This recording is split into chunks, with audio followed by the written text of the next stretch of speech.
যাওয়া বা কমে যাওয়ার কারণে। 80% রোগ এই বায়ু বেড়ে যাওয়ার কারণে হয়।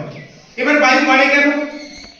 বায়ু বেড়ে যাওয়ার কারণ, 1 নম্বর কারণ হচ্ছে ভুলভাল খাবার, 2 নম্বর কারণ অতিরিক্ত খাবার, 3 নম্বর কারণ খিদে না পেলে খাবার, আর 4 নম্বর কারণ হচ্ছে ডিএনএ বিহীন খাবার।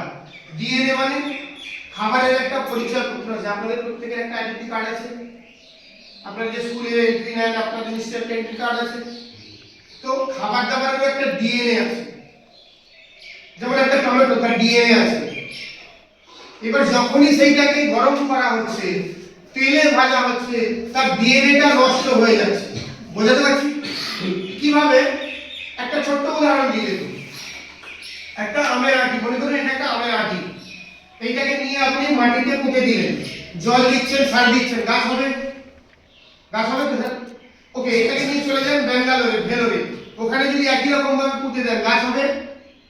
যদি আমেরিকায় নিয়ে চলে যান, ওখানেও যদি একই পরিচর্যা করেন, গাছ হবে?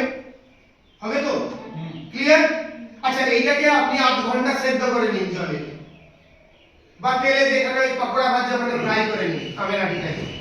তারপরে আপনি বসান, সার দিন, জল দিন, অনেক পরিচর্যা করুন, গাছ হবে?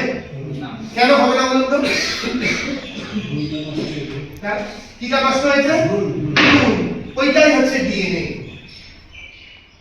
এবার আমরা যখন ওই গাজরটাকে, ওই কি বলে টমেটোটাকে, ওই পেঁয়াজটাকে ভালো করে নড়ে কষিয়ে রসিয়ে মানে একদম ভ্রূণটাকে যখন নষ্ট করে দিচ্ছি, তখন আমাদের শরীরের ভেতরে ঢুকছে ছাই আর ফাঁস।